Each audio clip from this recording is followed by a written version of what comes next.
Hello friends, welcome to my channel. तो क्या आप जानते हैं कि भारत के लोकतंत्र की असली ताकत शहरों में नहीं बल्कि गांव की पंचायतों में बसती है। जहां हर गांव खुद का राजा है, वहीं से शुरू होती है पंचायती राज की कहानी। तो आज हमारा टॉपिक है पंचायती राज सिस्टम्स इन इंडिया। ये इंडियन पॉलिटी का एक बहुत ही इम्पोर्टेंट टॉपिक है और यूपीएससी और हर स्टेट पीसीएस के लिए एक बर्निंग टॉपिक है। तो चलिए आज हम यही पढ़ने जा रहे हैं। वो कहते हैं ना, गांव का शासन गांव के लोगों के हाथ, यही है पंचायती राज की आत्मा।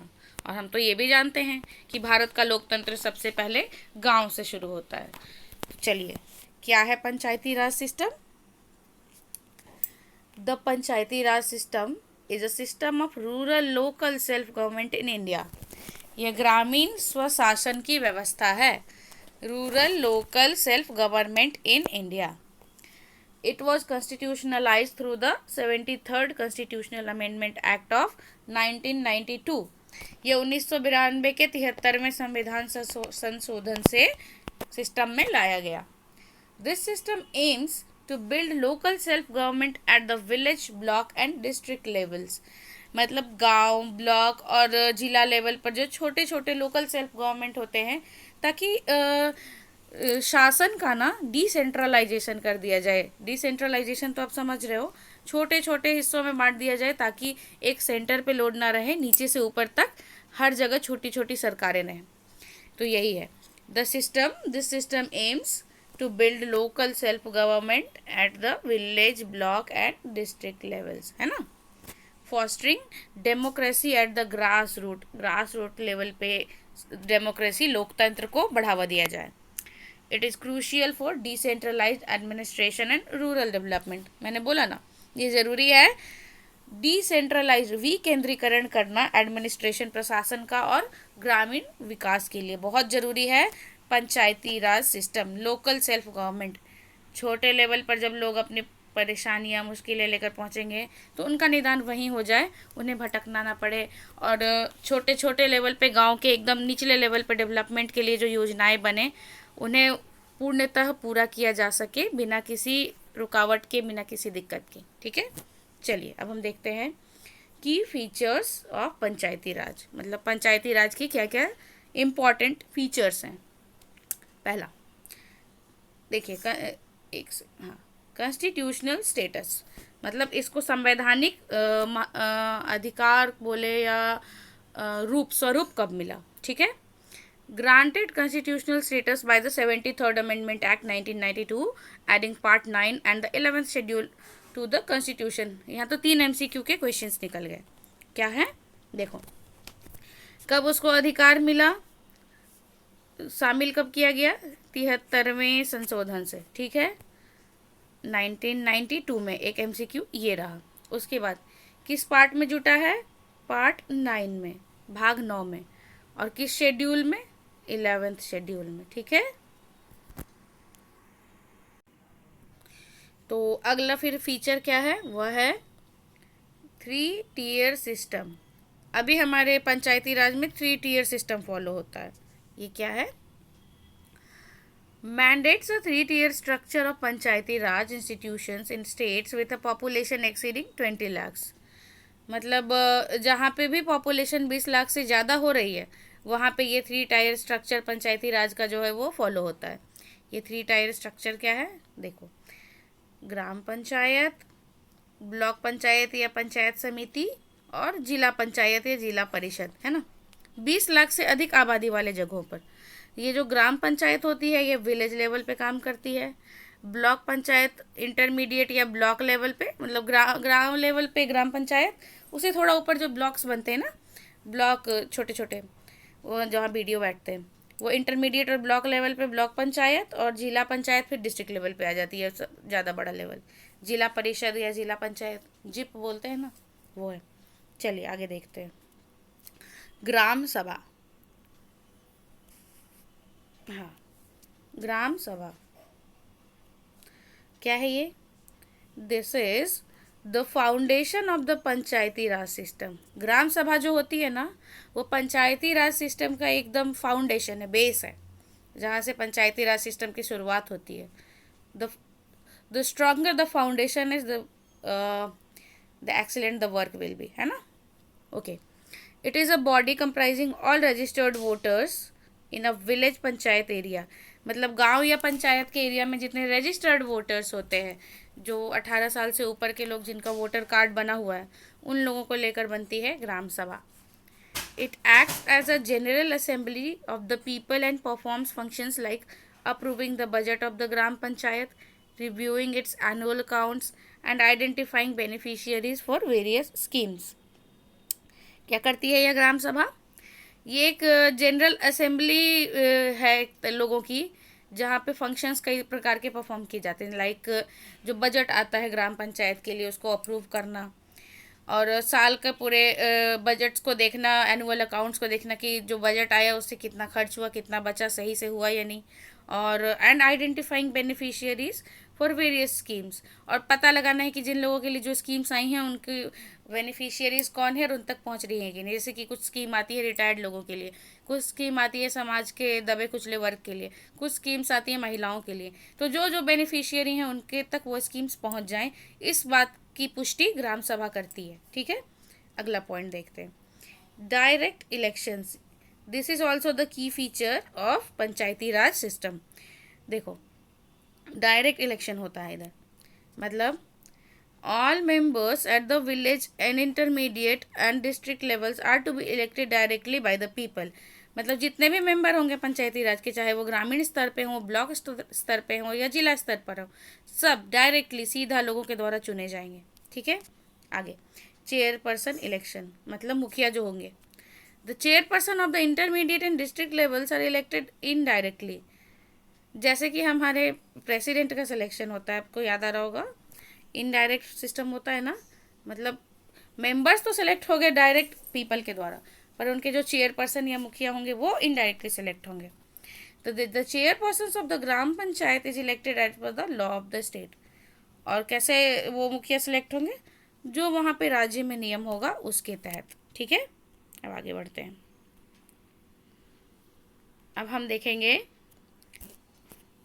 Powers and functions of panchayat. Panchayat की क्या पावर होती हैं और उनके क्या फंक्शंस होते हैं, कर्तव्य, क्या कार्य करते हैं वो. देखो, पहला क्या है? Economic development and social justice. The first function क्या है पंचायत का? वो इकोनॉमिक डेवलपमेंट और सोशल जस्टिस, मतलब आर्थिक विकास और सामाजिक न्याय. Panchayats are empowered to prepare plans for economic development and social justice for their respective areas. मतलब जो उनका कर्तव्य क्षेत्र है उसमें उनको वो उसके लिए उसके इकोनॉमिक डेवलपमेंट और सामाजिक न्याय, सोशल जस्टिस के लिए वहाँ पे पंचायत को ही पावर दी जाती है कि वो प्लान बनाएंगे कि कैसे उस क्षेत्र का विकास होगा और वहाँ कैसे न्याय व्यवस्था मेंटेन की जाएगी. अगला, इम्प्लीमेंटेशन. एक से हाँ,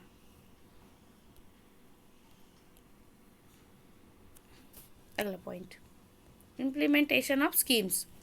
जो स्कीम्स आएंगी, जो योजनाएं सरकार चलाती हैं ग्रामीण विकास के लिए, उनको इम्प्लीमेंट करवाना भी पंचायत का ही कर्तव्य है. पंचायत बनी ही इसलिए है. तो क्या है? They are responsible for the implementation of schemes interesting to them, including those in relation to the 29 subjects listed in the 11th schedule of the constitution. संविधान के 11वीं शेड्यूल में जो 29 सब्जेक्ट्स लिस्टेड है, उनको ध्यान में रखते हुए जो स्कीम है उनको इम्प्लीमेंट कराने का काम भी पंचायत का है. मैं अगले वीडियो में 11th शेड्यूल को अच्छी तरह से डिस्कस कर दूंगी सारे सब्जेक्ट्स के साथ. ठीक है. These subjects cover a wide range of areas like agriculture, rural housing, drinking water, health and sanitation. मतलब ग्रामीण विकास के जो 29 सब्जेक्ट हैं जिसमें आता है एग्रीकल्चर, ग्रामीण घर, रूरल हाउसिंग, जो वहाँ पे घर वर बनते हैं गाँव में जो योजनाओं के तहत, है ना, प्रधानमंत्री Awas Yojana etcetera. Drinking water मतलब पेयजल, हेल्थ और sanitation, education, poverty alleviation programmes, poverty alleviation programmes and women and child development. ये सब चीज़ें जो 29 सब्जेक्ट्स हैं, इन सब को ध्यान में रखते हुए सारे स्कीम्स को इम्प्लीमेंट करवाना पंचायत का काम है. गरीबी उन्मूलन प्रोग्राम जो होते हैं, और महिला और शिशु विकास के लिए जो चीज़ें आती हैं सबको। अब अगला पॉइंट देखते हैं, टैक्सेशन पावर्स। मतलब state legislature can authorise panchayat to levy collect and appropriate taxes, duties, tolls and fees. गांव लेवल पे जो टैक्स कलेक्शन होता है उसकी भी पावर पंचायत के पास है। तो जो स्टेट लेजिस्लेचर है, जो विधानसभा है राज्य की, या विधान परिषद, जो जहाँ पे दोनों होंगी वो दोनों, तो विधानसभाएं तो हर स्टेट में है, तो उनके द्वारा पंचायत को ऑथोराइज़ किया जाता है कि वो टैक्स लगाएं, कलेक्ट करें, और जो भी ज़रूरी ड्यूटी, टोल और फ़ी, जहाँ जो ज़रूरत हो, जो कलेक्शन होती है सरकार के लिए टैक्स की, वो करती है पंचायत। अगला, फाइनेंशियल असिस्टेंस मतलब आर्थिक मदद। The state government provide grants in aid to panchayat from the consolidated funds of the state. सरकार का जो, राज्य का जो कंसोलिडेटेड फंड है, उससे जो पैसे आते हैं वो एड के रूप में जो स्टेट गवर्नमेंट होती है, राज्य सरकार, वो पंचायत को देती है, और उसी एड से डेवलपमेंट वर्क किए जाते हैं। तो ये जो कंसोलिडेटेड फंड एक स्टेट लेवल पे होती है, एक इंडिया लेवल पे भी होती है ना, फंड्स होते हैं दो तरह के। तो उसके बारे में भी हम किसी और वीडियो में डिस्कस करेंगे। आगे, रिजर्वेशंस। क्या क्या रिजर्वेशंस हैं? Scheduled caste and scheduled tribes, SC और एसटीज के लिए क्या है? Seats are reserve for SC and ST in proportion for their population at all 3 levels. देखो, जिस गांव में जैसी आबादी होगी एससी और एसटी की, उस हिसाब से वहाँ उनकी सीटें रिजर्व होती हैं तीनों लेवल पे, ग्राम लेवल, ब्लॉक लेवल और जिला लेवल। ठीक है। आगे, विमेन की क्या है? Not less than 1/3 of the total number of seats are reserved for women at all 3 levels. This also includes the number of seats reserved for SC and ST women. मतलब 1/3 से कम सीटें reserve नहीं होंगी women के लिए किसी भी तीनों लेवल पे। तीनों लेवल मतलब ग्राम लेवल, ब्लॉक लेवल और जिला लेवल। और इन वेमेन वाली रिजर्व सीटों में SC और ST वेमेन भी आएंगी। मतलब SC ST पॉपुलेशन के लिए अलग रिजर्वेशन है और विमेन कैटेगरी के लिए अलग। आगे, चेयरपर्सन्स, हेड उनके। Reservations for SC STs and women are also provided for the offices of chairpersons at all 3 levels. ये जो तीनों लेवल हैं वहाँ पे उनके चेयरपर्सन्स के लिए भी SC ST और विमेन की रिजर्वेशन रहेंगी। ठीक है। अगला पॉइंट, ड्यूरेशन एंड डिस्क्वालिफिकेशन। अब ये समय काल और कैसे फिर वो डिस्क्वालीफाई किया जाएगा उसके बारे में हम बात करते हैं। तो क्या है पंचायत का ड्यूरेशन? फिक्स्ड टर्म, मतलब every panchayat has a fixed tenure of 5 years from the date of its first meeting. तो जैसे हमारे देश में हर चीज़ों का समय काल लगभग 5 साल ही तय है संविधान में, उसी तरीके से पंचायत का भी जो कार्यकाल है वो 5 years का ही होगा। ठीक है। आगे, डिसॉल्यूशन, डिसॉल्व करने का जो रूल है। A panchayat can be dissolve before the completion of its term by state law, but fresh elections must be held within 6 months of dissolution. राज्य सरकार चाहे तो अपने नियम के मुताबिक पंचायत को डिसॉल्व कर सकती है, समाप्त कर सकती है, लेकिन समाप्त करते ही उन्हें 6 महीने के अंदर एकदम फ्रेश इलेक्शन लेके नया पंचायत का फॉर्मेशन करना पड़ेगा। आगे, डिस्क्वालिफिकेशन, इसका क्या नियम है? Disqualification criteria for members are determined by state legislation, but generally include being less than 21 years of age or being disqualified by any law for election to the state legislature. मतलब जो disqualification criteria होगी पंचायत की कि कैसे disqualify किया जाए, वो नियम तय करेगा उनका राज्य सरकार। ठीक है। राज्य सरकार, विधानसभा, राज्य की विधानसभा। पर जो जनरल रूल है जो हर जगह फॉलो होते हैं वो क्या है कि अगर कोई मेंबर जो है वो 21 साल से कम का हो और ये किसी कानून के तहत वो डिस्क्वालीफाई हुआ हो, मतलब कि अगर वो किसी कानून के तहत डिस्क्वालीफाइड है चुनाव लड़ने के लिए स्टेट लेजिस्लेचर के लिए, तो वो भी डिस्क्वालिफिकेशन के काबिल होंगे। ठीक है।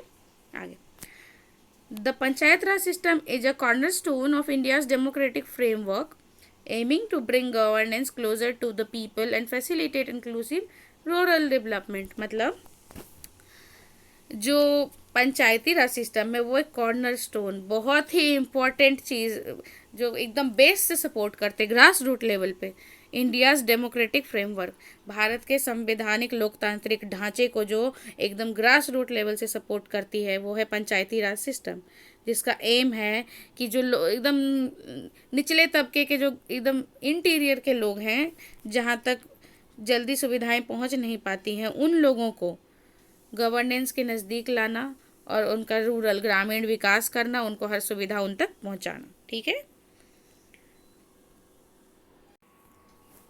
अब हम चलते हैं पंचायती राज कमिटीज़ की ओर। भारत में क्या क्या कमेटी गठित की गई सरकार के द्वारा, जिससे पंचायती राज को और ताकत मिले, आइडियाज़ मिलें कि वो कैसे काम कर सकते हैं और बढ़िया डेवलपमेंट के लिए। ठीक है, तो देखते हैं एन ओवरव्यू ऑफ की रिकमेंडेशंस एंड रिफॉर्म्स।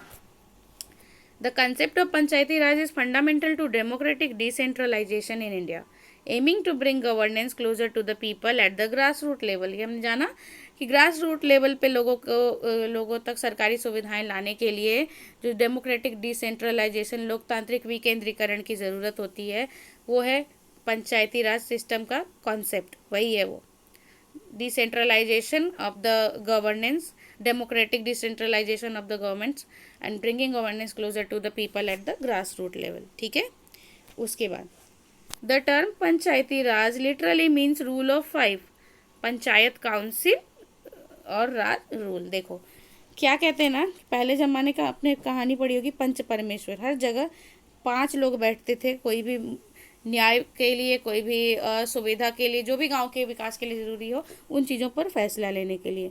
तो पंच से हुआ 5 और उसको इंग्लिश में बोलेंगे काउंसिल, और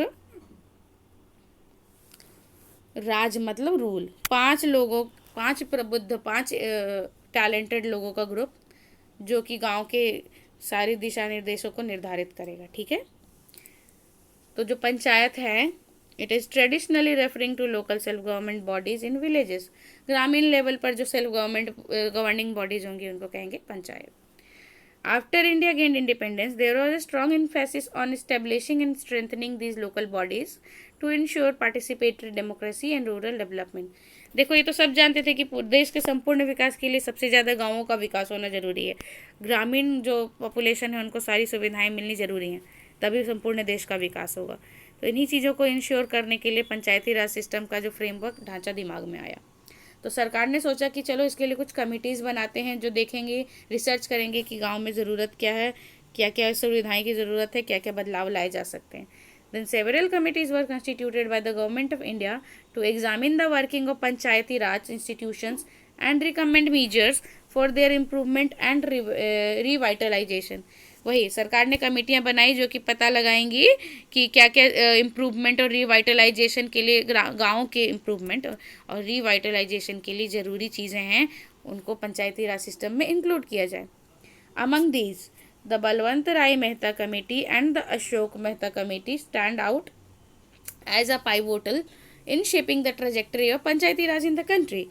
तो जो बहुत सारी कमेटियां बनी, उनमें जो सबसे ज़्यादा नाम ली जाती हैं और जिनके पॉइंट्स को उठाया गया सच में आइडियाज़ बनाने के लिए, वो थी बलवंत राय मेहता कमेटी और अशोक मेहता कमेटी। तो चलिए देखते हैं क्या है बलवंत राय मेहता कमेटी, जो 1957 में गठित की गई थी। The Balwant Rai Mehta committee was perhaps the most significant committee appointed to study the community development programme and the national extension service. तो जो भी कमेटियां बनाई गई पंचायती राज को स्टडी करने के लिए, उनमें सबसे पाइवोटल, सबसे इम्पोर्टेंट कौन सी थी? The Balwant Rai Mehta committee of 1957। क्यों बनाई गई? To study the community development programme and the national extension service. Community development programme और नेशनल एक्सटेंशन सर्विस को स्टडी करने के लिए बनाई गई थी Balwant Rai Mehta committee. Its primary objective was to suggest measures for their better efficiency and effectiveness। तो इसका जो प्राइमरी मेजर था वो क्या था? इट वॉज टू सजेस्ट जो बेटर एफिशिएंसी में काम होंगी, इफेक्टिवली काम होंगी ग्रामीण विकास के लिए, उन सुविधाओं को सजेस्ट करना। द कमेटी चेयर्ड बाय, जो कमेटी के चेयरमैन थे वो थे Balwant Rai Mehta. The committee chaired by Balwant Rai Mehta submitted its report in 1957। Balwant Rai Mehta committee जिनके जो चेयरमैन खुद बलवंत राय मेहता थे, उन्होंने अपना रिपोर्ट दिया 1957 में। Making ground breaking recommendations that led the foundation for the Panchayati Raj system as we know it today. उन्होंने एकदम ग्राउंड ब्रेकिंग रिकमेंडेशंस दिए, मतलब कि एकदम बहुत ही ज़रूरी, जो बहुत आगे चल के इंडिया के फ्यूचर को शेप करने वाले थे, वो सारे रिकमेंडेशन दिए, जिसने एकदम फाउंडेशन बेस बनाया भारत में पंचायती राज सिस्टम का, जिसको आज हम कहते हैं पंचायती राज सिस्टम इन इंडिया। तो सबसे ज़्यादा जिनके रिकमेंडेशन लिए गए वो थे Balwant Rai Mehta committee. The committee observe that the community development programme was failing to achieve its objectives largely due to the lack of people's participation. तो कमेटी ने ये ऑब्जर्व किया कि जो भी प्रोग्राम चल रहे हैं कम्युनिटी डेवलपमेंट के, वो अपने एम को पूरा करने में फेल हो रहे हैं, पिछड़ रहे हैं, क्योंकि लोगों का पार्टिसिपेशन नहीं है, आम आदमी की सहभागिता नहीं है। तो इसके लिए उन्होंने क्या किया? The core recommendation of the Balwant Rai Mehta committee was the establishment of a democratic decentralisation scheme which later came to known as panchayati raj. ये डेमोक्रेटिक डिसेंट्रलाइजेशन का जो टर्म है, उन्होंने ही कॉइन किया, उन्होंने ही ये डेमोक्रेटिक डिसेंट्रलाइजेशन स्कीम का आइडिया दिया, जिसको आज हम कह रहे हैं पंचायती राज। तो चलिए देखते हैं इनके की रिकमेंडेशंस क्या क्या थे। तो सबसे पहला रिकमेंडेशन उनका जो एकदम इम्पोर्टेंट वाला वो था 3 टीयर पंचायती राज सिस्टम। 3 लेवल के जो 3 श्रेणी के पंचायती राज सिस्टम जो उन्होंने बताया वो था। The committee propose a 3 tier structure for local self governance, मतलब ग्राम panchayat at the village level, panchayat samiti at the block level और जिला Parishad at the district level. हमने पीछे पढ़ा ना कि 3 टीयर सिस्टम चलता है पंचायती राज में, कि ग्राम पंचायत होती है ग्रामीण लेवल पे, पंचायत समिति होती है ब्लॉक लेवल पे और जिला परिषद होती है जिला स्तर पर। ठीक है, अगली रिकमेंडेशन, एक सेकेंड जूम कर लूँ मैं इसे। अगली recommendation, direct elections eight the village level. ग्रामीण लेवल पे डायरेक्ट इलेक्शन, मतलब लोग सीधा अपने रिप्रेजेंटेटिव को खुद चुनेंगे। It recommended direct elections for the gram panchayat while the panchayat samiti and जिला परिषद should be constituted by indirect elections। मतलब इन्होंने कहा था कि ग्राम पंचायत लेवल पे सीधा चुनाव होगा, डायरेक्ट इलेक्शन होगा, जबकि पंचायत समिति और जो जिला परिषद होगी वो इनडायरेक्ट इलेक्शंस के थ्रू कंस्टिट्यूट होगी। Genuine transfer of power and responsibilities, ठीक है। The committee emphasized the genuine transfer of power and responsibilities to these bodies, enabling them to plan and implement developmental programs।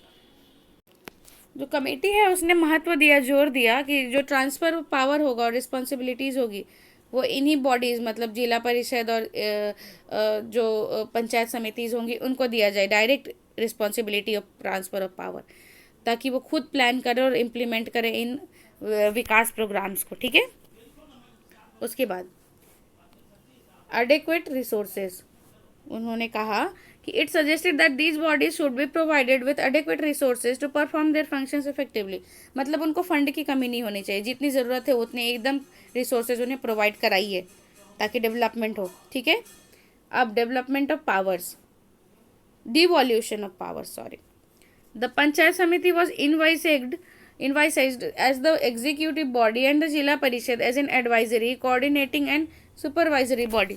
इन्होंने बताया कि किसको क्या power दिया जाना चाहिए।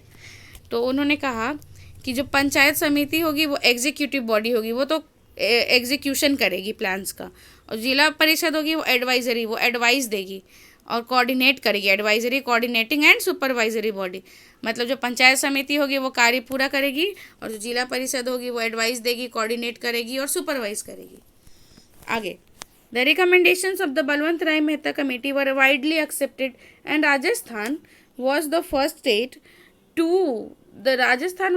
state to implement the Panchayati Raj system based on these recommendations, inaugurated by Prime Minister Jawaharlal Nehru on October 2nd, 1959 in Nagaur।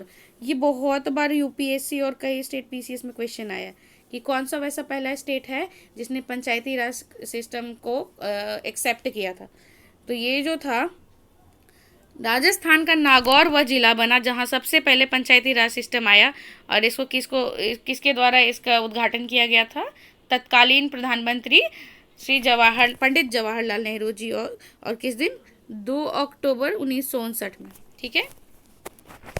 This marked as a significant turning point in India's effort towards rural self governments.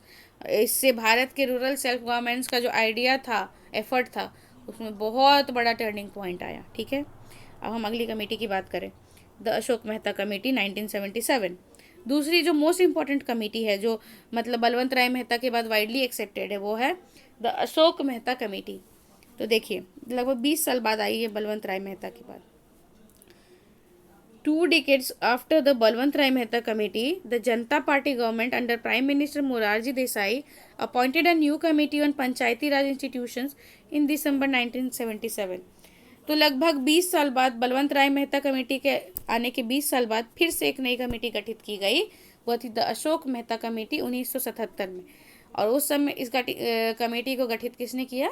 तत्कालीन प्रधानमंत्री मोरारजी देसाई जी ने, जो कि जनता party की सरकार चल रही थी उस समय। तो देखो, this committee was chaired by Ashok Mehta. इस कमेटी के चेयरमैन थे Ashok Mehta. The primary reason for its formation was the wide spread decline in the effectiveness and vitality of Panchayati Raj institutions across the country. तो 20 साल बाद ज़रूरत क्यों पड़ी एक और कमेटी फॉर्म करने की? क्योंकि तब देखा गया कि बहुत ही बड़ा लेवल पे ना गिरावट आ चुकी थी पंचायती राज की इफेक्टिवनेस और जीवनी शक्ति में, मतलब वो अपना कार्य अच्छे से अब नहीं कर पा रहे थे। तो उसके और जब ये 1970 में ये बहुत ही ज़्यादा एविडेंट हो गई ये चीज़ें, एविडेंट मतलब सामने आ गई 1970 में, तो क्या हुआ था ना कि many states had not held regular elections and the institutions were suffering from a lack of funds and political will. तो बहुत सारे राज्यों ने ना रेगुलर इलेक्शन नहीं करवाया था, और उसका कारण क्या था कि ना लोगों में इच्छा शक्ति रही थी, पॉलिटिकल विल नहीं रही थी इलेक्शन करवाने की, और पैसों की भी, फंड्स की भी कमी थी। तो फिर ये कमेटी ने क्या डिसाइड किया? The Ashok Mehta committee critically reviewed the existing Panchayati Raj system. जो उस समय चल रहा था पंचायती राज सिस्टम, उसको क्रिटिकली मतलब एकदम कड़ाई से रिव्यू किया अशोक मेहता कमेटी ने, और उन्होंने कई नए offered a new set of recommendations aimed at reviving and strengthening these bodies. उन्होंने कई नए रिकमेंडेशन बताए कि कैसे इसको वापस पुनर्जीवित किया जाए भारत में पंचायती राज को, और इसको और ताकतवर बनाया जाए। इट्स रिपोर्ट सबमिटेड इन अगस्त 1978। उन्होंने एक साल बाद ही अपना रिपोर्ट दिया, लगभग एक साल बाद, अगस्त 1978 में। Contain 132 recommendations. जो रिपोर्ट दिया उसमें 132 रिकमेंडेशंस थे, जिसमें से सबसे ज़्यादा जो वैल्यूएबल रिकमेंडेशंस हैं उसको हम देखेंगे। ठीक है। 2 टायर सिस्टम। देखो, बलवंत राय मेहता कमेटी ने बताया था 3 टायर सिस्टम, और अशोक मेहता ने बताया 2 टायर सिस्टम। तो contrary to the 3 tier system, the Ashok Mehta committee propose a 2 tier system of पंचायती राज।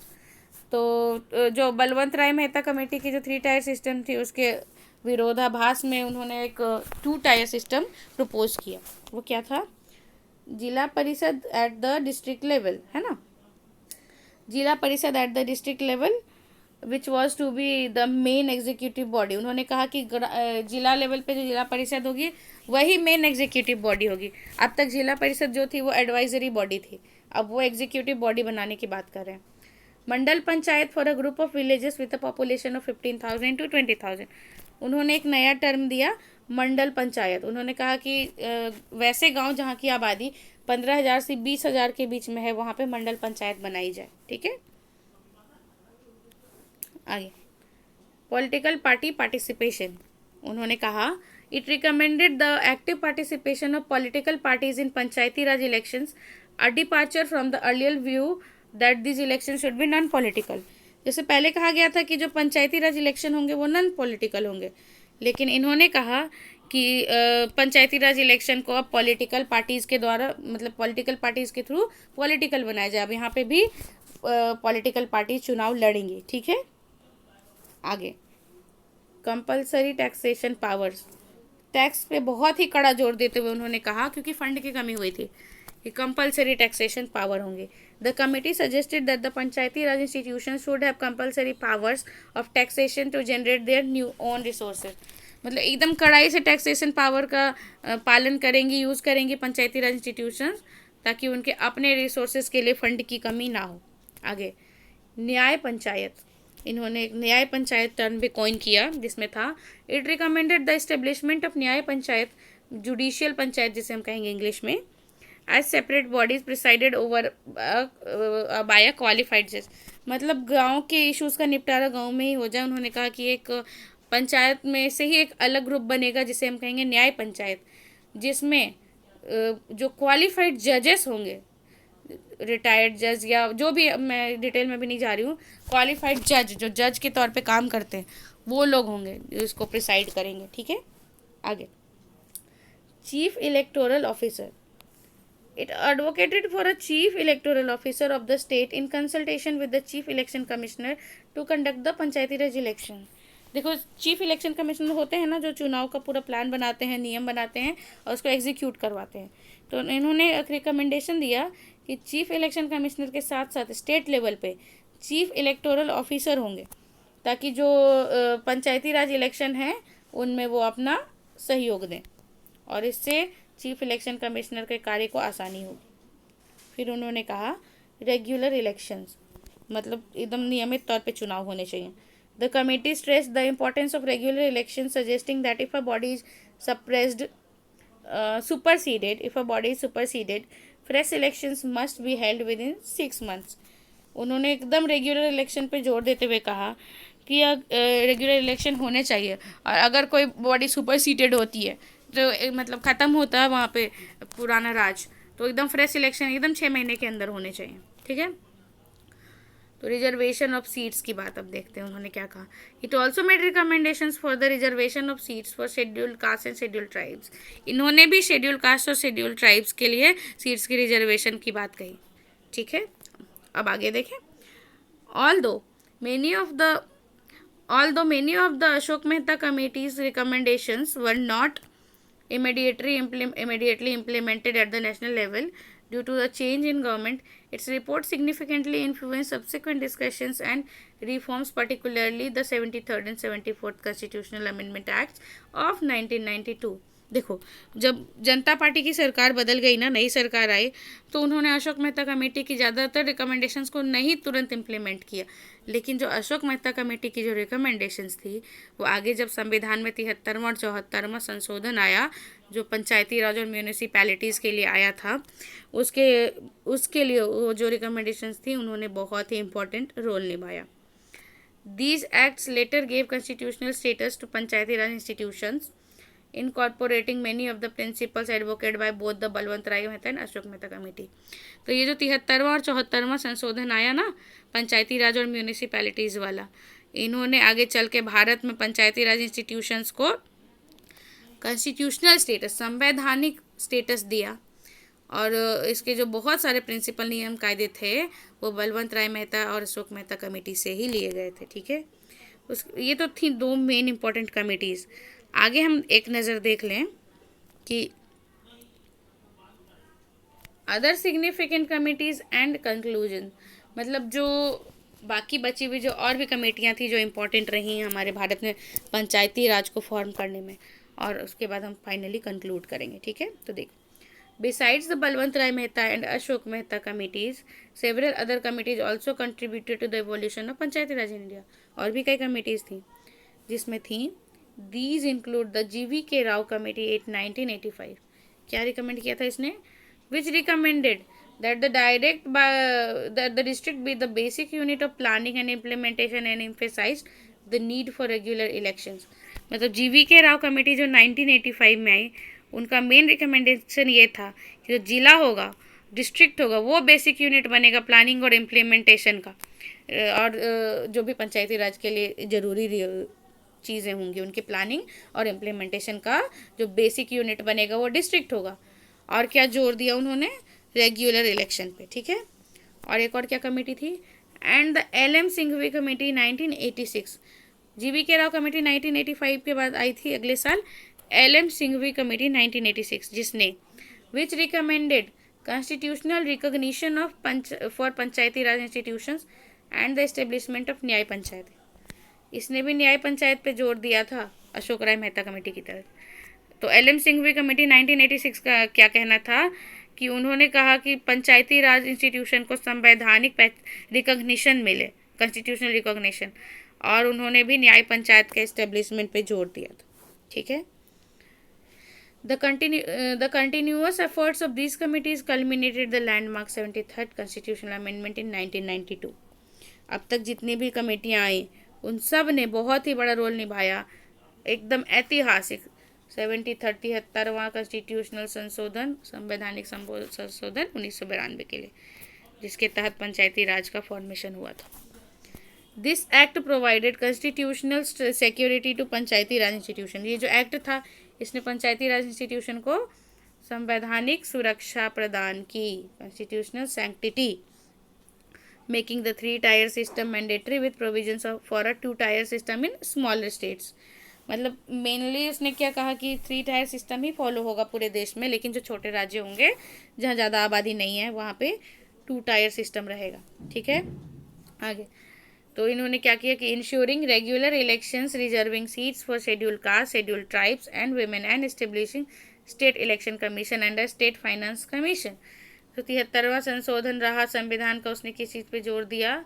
उसने जोर दिया reservation of seats for schedule caste, schedule tribes and women, और जोर दिया, और जोर नहीं, एकदम इस्टेब्लिशमेंट का, जो हमारे पूरे स्टेट में जो इलेक्शन कमीशन और स्टेट फाइनेंस कमीशन आए उनके पीछे सूत्रधार था ये 73वां संविधान संशोधन, जिसने इस्टेब्लिश किया स्टेट इलेक्शन कमीशन और स्टेट फाइनेंस कमीशन को। और 74वीं की भी बात कर लेते हैं। जैसे 73वां जो था वो ग्रामीण स्तर पर था, पंचायती राज, और जो शहर होता है ना जहाँ पे लोकल सेल्फ गवर्नमेंट चलती है म्यूनिसिपैलिटीज से, तो the 74th amendment act similarly dealt with urban local bodies, municipalities. Rural local bodies के साथ डील किया 73rd अमेंडमेंट ने, और अर्बन के लिए था, जो शहरी था ना, अर्बन लोकल बॉडीज़ के लिए 74th। ये पंचायती राज इंस्टीट्यूशंस ना बहुत ही इम्पोर्टेंट पार्ट है हमारे पॉलिटी का। ठीक है, आगे देखते हैं। इन कंक्लूजन, अब हम कंक्लूड कर रहे हैं।